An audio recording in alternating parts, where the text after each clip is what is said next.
Right to Speak. I'm Kevin Mills. It is January the 4th, 2021. This is our first show of the new year. Welcome back, everybody. I hope you had a great new year. I absolutely did.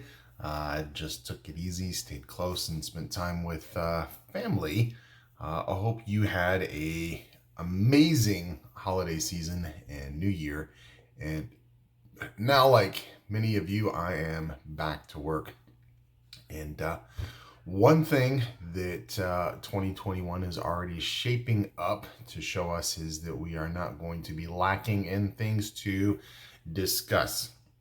Now, right off the bat, let's talk about a fairly new development. This happened over the weekend, and many of us are getting word of it, or many of you are getting word of it now.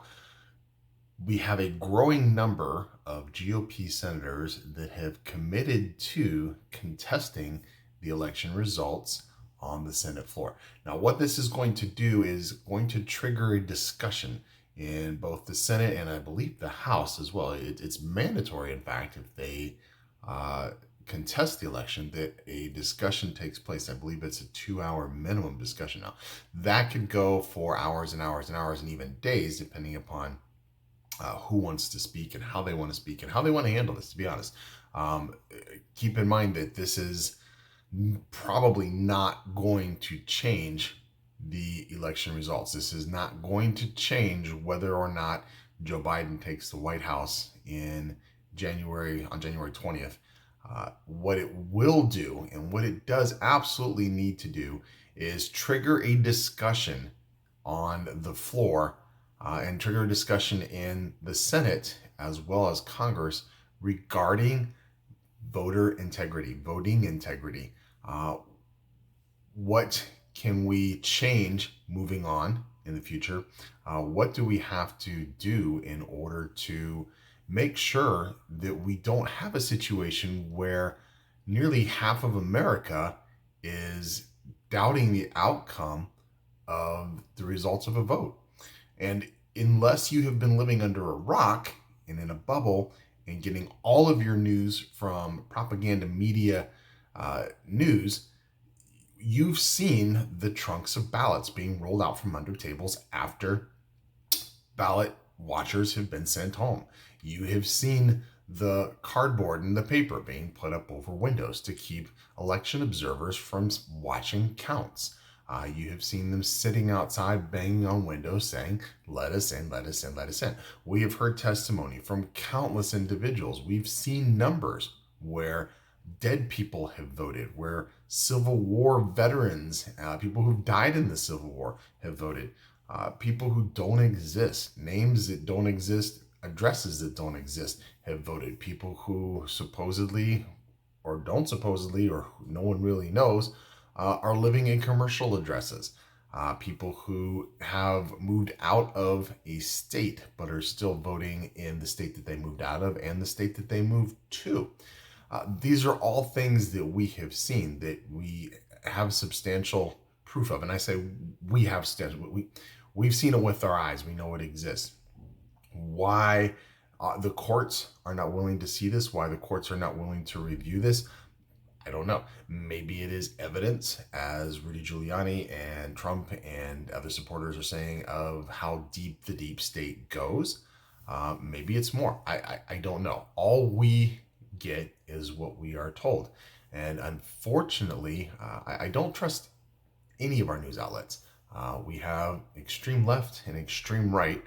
And I've noticed that our extreme right seems to be a little more honest than our extreme left.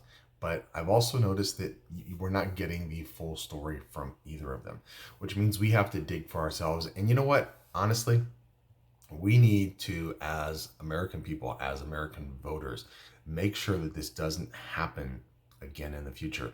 Because at the end of the day, this is up to us. We are the ones who decide who goes to office. We're the ones who decide who makes our laws, who governs us. If we're not happy with the way things are going, we need to change that. We need to send different people to the presidency. And obviously we're in for a change right now. We need to send different people to the House. We need to send different people to the Senate, even on our local levels. Okay, Many states are having problems with governors, with mayors in their cities. Look at de Blasio in New York. Look at Garcetti in Los Angeles. Look at Newsom and Cuomo, Whitmer. We have people in charge that should not be in charge. And unfortunately, they have been voted into office. That means that people are not making informed decisions, or they just are they don't care.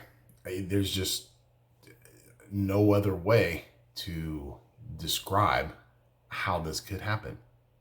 We have people who are complete failures running our cities, our states, and our country. And it is up to us to say, hey, this ends now. We need to find people who we think are going to do a good job. We need to support them, moving them up to an election status where they can be voted in. We need to let our friends, our neighbors, our family know about these individuals and why they are good choices for us as a community to put into office, so that they can look out for the needs of us, the American people. And again, this is all in our hands. This is all something that we control. And that's leading me up to our topic for the next segment, and I'll be back in just a minute. Hello, I'm Mike Lindell, inventor of MyPillow. Thanks to your support, you've helped make MyPillow become one of the fastest growing companies in America. Over the last 12 years, you've helped MyPillow create thousands of jobs right here in the USA. Every MyPillow is made with passion here in my home state of Minnesota to ensure you get the best sleep of your life. One of the things that I really like about MyPillow is the support. It gives my neck a little hug. I've never slept better in my life. What's better than a great night's sleep? Sleep is one of the most important things to your health, and MyPillow is one of the most important things to your sleep. Call or go to MyPillow.com now, and Mike will give you 2 MyPillow premiums for one low price. Use the promo code and you'll also receive free shipping. That's 2 MyPillow premiums for one low price. I tried every pillow, from expensive down pillows that just went flat to fiber-filled pillows that rebound every time you move your head. I even tried those memory foam pillows, and the curve did not match my neck, and it probably won't match yours. That's why I invented MyPillow. My patented fill adjusts to your exact individual needs and helps keep your neck supported and aligned. When I got MyPillow, I'm asleep almost immediately. I stay asleep at night and I wake up more well-rested in the morning. MyPillow lasts 10 years, is machine washable and dryable, and comes with a 60-day money-back guarantee. I personally guarantee MyPillow will be the most comfortable pillow you'll ever own, or your money back. Call or go to MyPillow.com now, and Mike will give you 2 MyPillow premiums for one low price. Use the promo code and you'll also receive free shipping. That's 2 MyPillow premiums for one low price.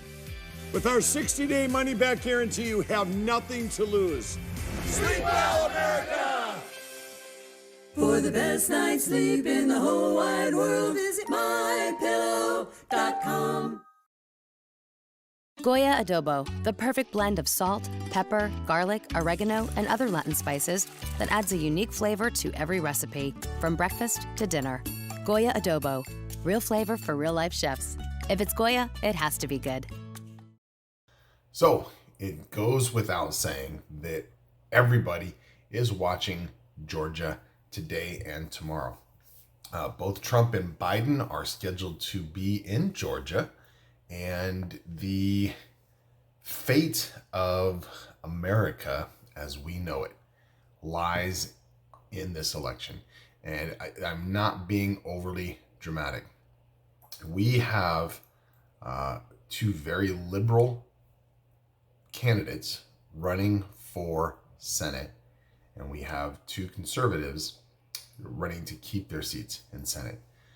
And going through history, I cannot find any other example, and certainly not in my lifetime, of where a single state election has had so much hinging upon it and so much that could cause such a significant change.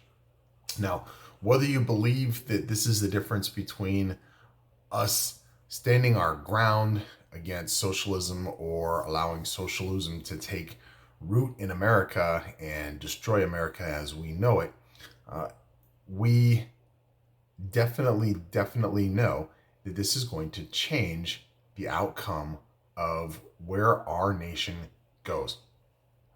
If Ossoff and Warnock are elected to the Senate, then it becomes controlled by the left because it will be a tie.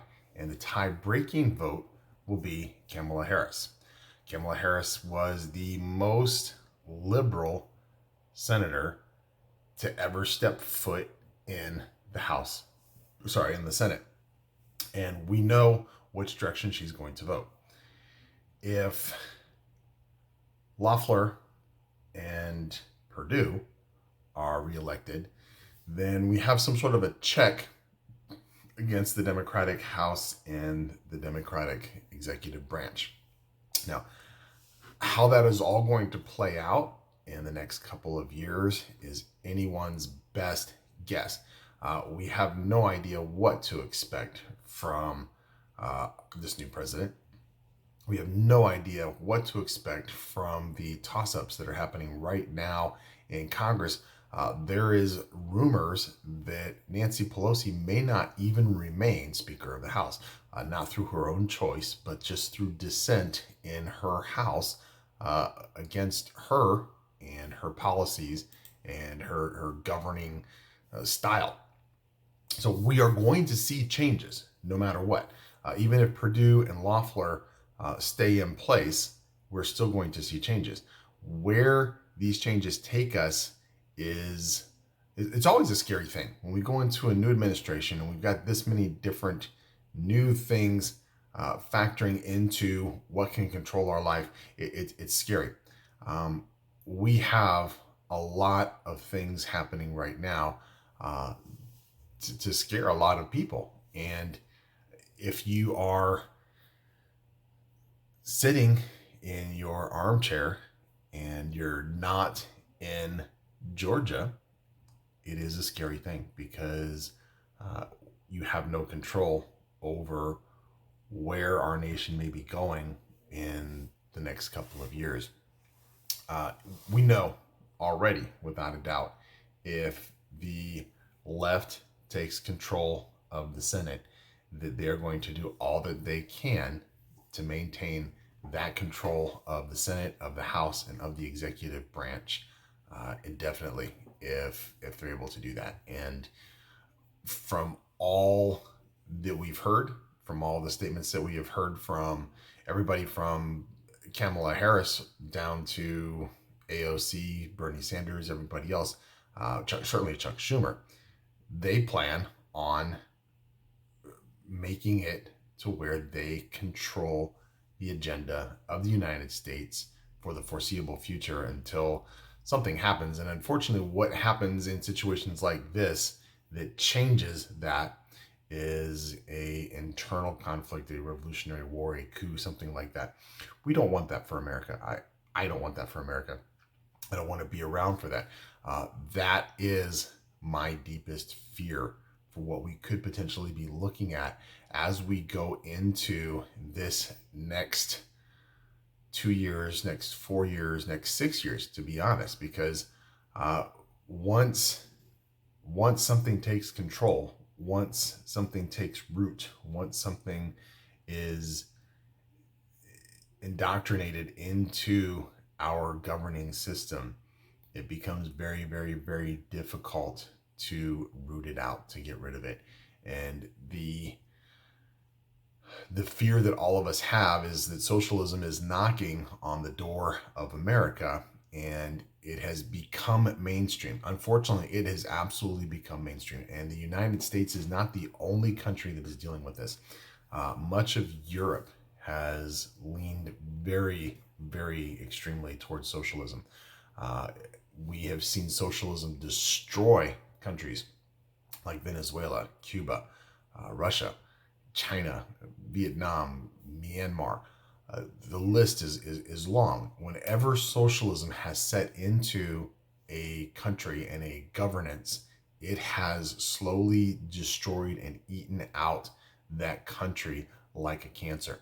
And unfortunately, it's not going to be any different here. We're up on a break, but we're going to talk about that when we get back in just a second. So there I was, walking down the Goya aisle, and I saw the most incredible chickpeas. So you like garbanzo beans? You kidding? I love Goya chickpeas, yeah. Next thing I knew, we had dinner plans, and I knew exactly how to impress her with whole, plump, and award-winning Goya chickpeas. Or garbanzo beans, as she says. Goya chickpeas, real quality for real life chefs. If it's Goya, it has to be good.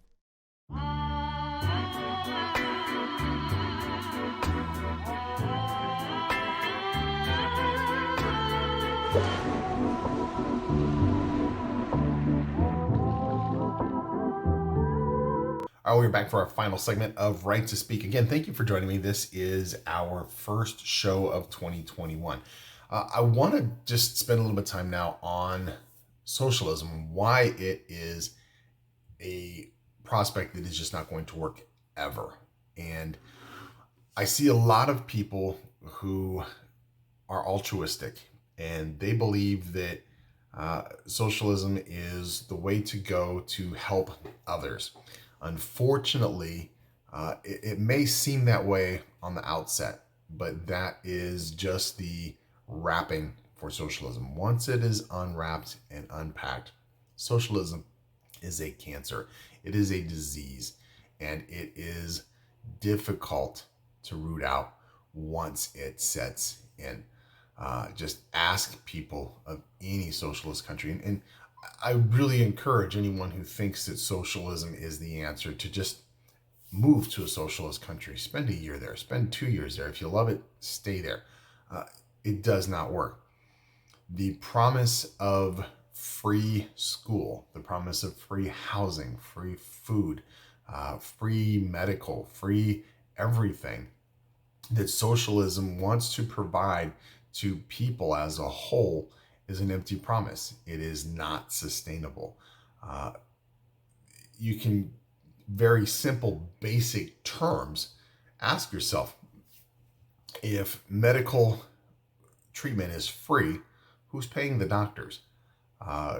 If a doctor isn't getting paid, or they're getting paid very little because there is no incentive now to practice because everything is free, what kind of doctors are you going to have treating you? How many people are you going to have to wait behind when you need a procedure, let alone an emergency? If your education is free, how much are they able to pay those professors that are teaching you or your children? How qualified are those professors going to be? In fact, if we're moving fast forward 20, 30 years, okay, into socialism, and there are countries that have been socialist for that long and longer, Cuba is one of them. The professors who are teaching our children in 20, 30 years, 40 years, how qualified are they when they received a free education from professors who were poorly paid and probably not qualified?